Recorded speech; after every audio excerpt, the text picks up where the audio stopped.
Bismillahirrahmanirrahim. Assalamualaikum warahmatullahi wabarakatuh. Perkenalkan, nama saya Julianti, nomor urut 10 dari Prodi Ekonomi Syariah Kelompok 1 semester 5. Nah, pada kesempatan kali ini saya akan menjelaskan dan menganalisis uji TE dependen dengan menggunakan aplikasi SPSS. Dengan membuatnya video ini menjadi salah satu syarat tugas final dari mata kuliah Statistik Ekonomi dan Bisnis Inferensia dengan dosen kami Ibu Aisyah Nursyam, SPDM.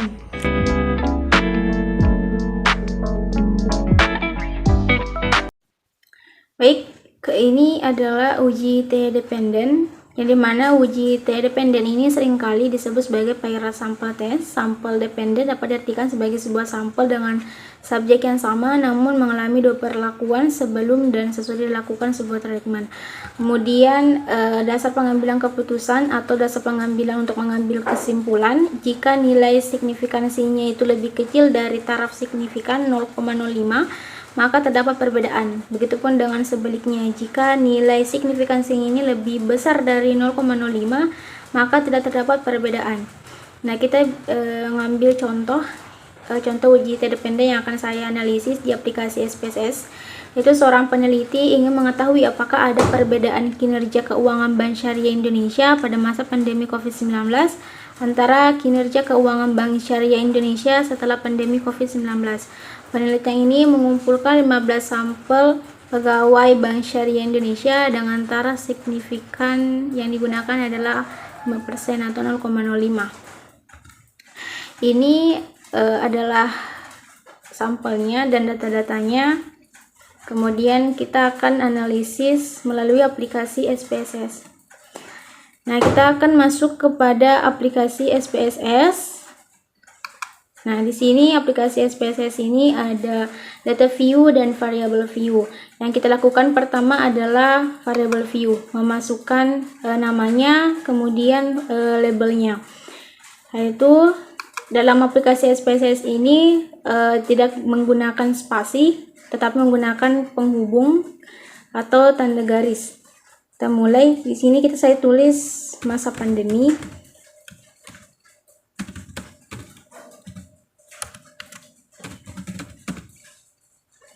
Kemudian di sini setelah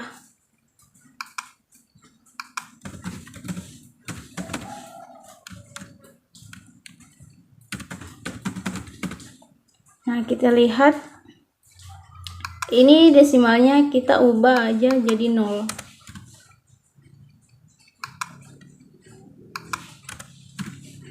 Nah, labelnya ini kita tulis di sini bebas pakai spasi, kinerja keuangan masa pandemi COVID-19, kemudian di bawah kinerja keuangan setelah COVID-19. Nah, ini kita abaikan aja. Terus kita masuk ke data view-nya.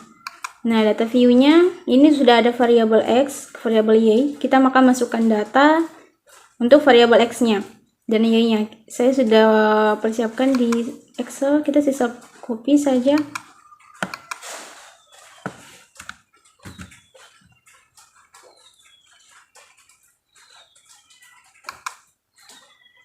Masukkan di sini. Kita paste. Kemudian untuk variabel Y-nya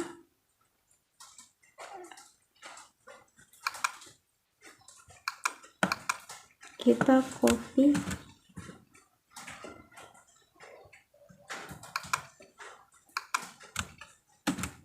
Nah, sudah ada.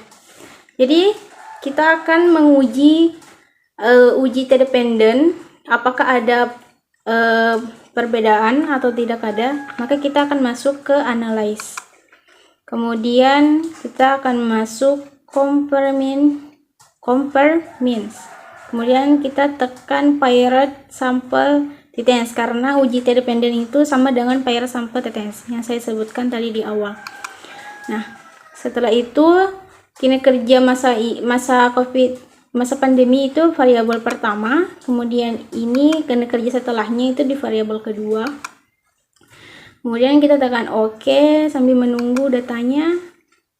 Nah, sudah ada. Ini ada 3. Output pertama pair sample statistik, output kedua pair sample correlation, dan output ketiga pair sample test.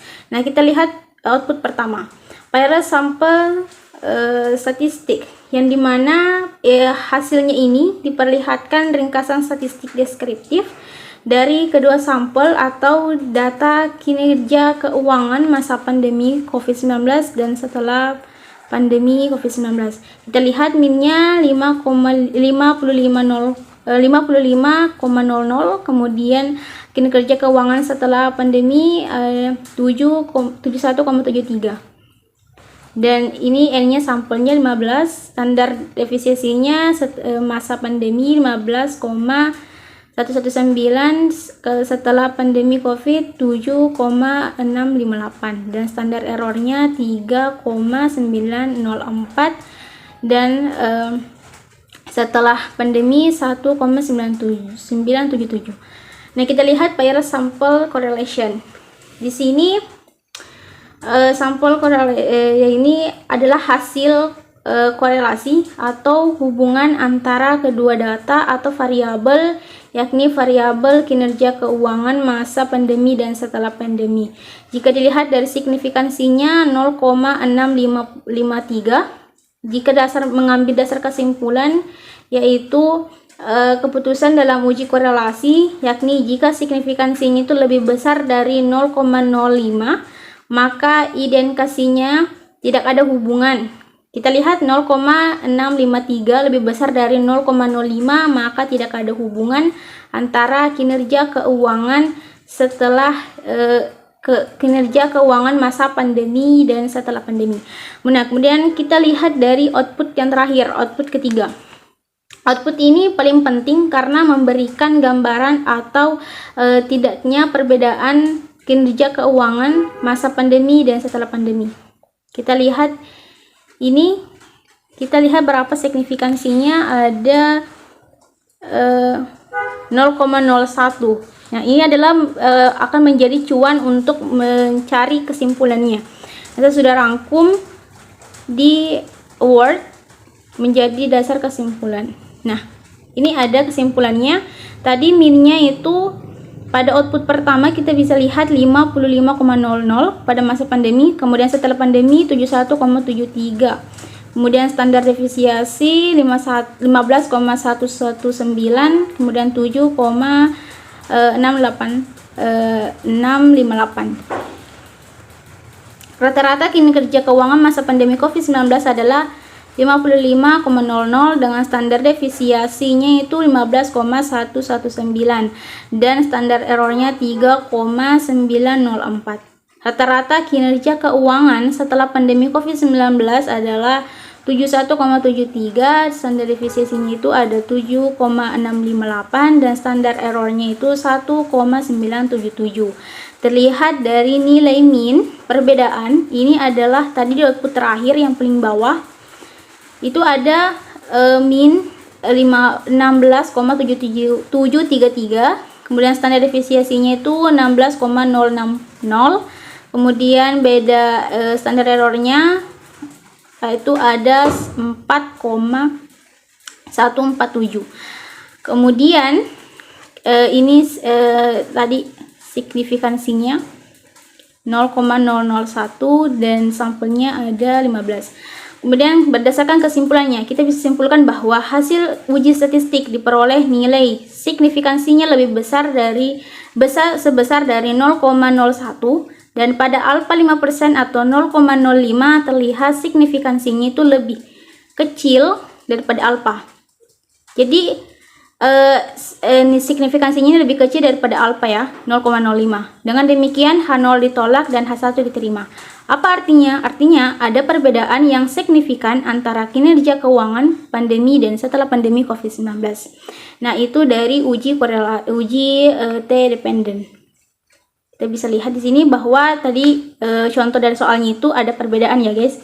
ada perbedaan antara kinerja keuangan masa pandemi dan setelah pandemi COVID-19.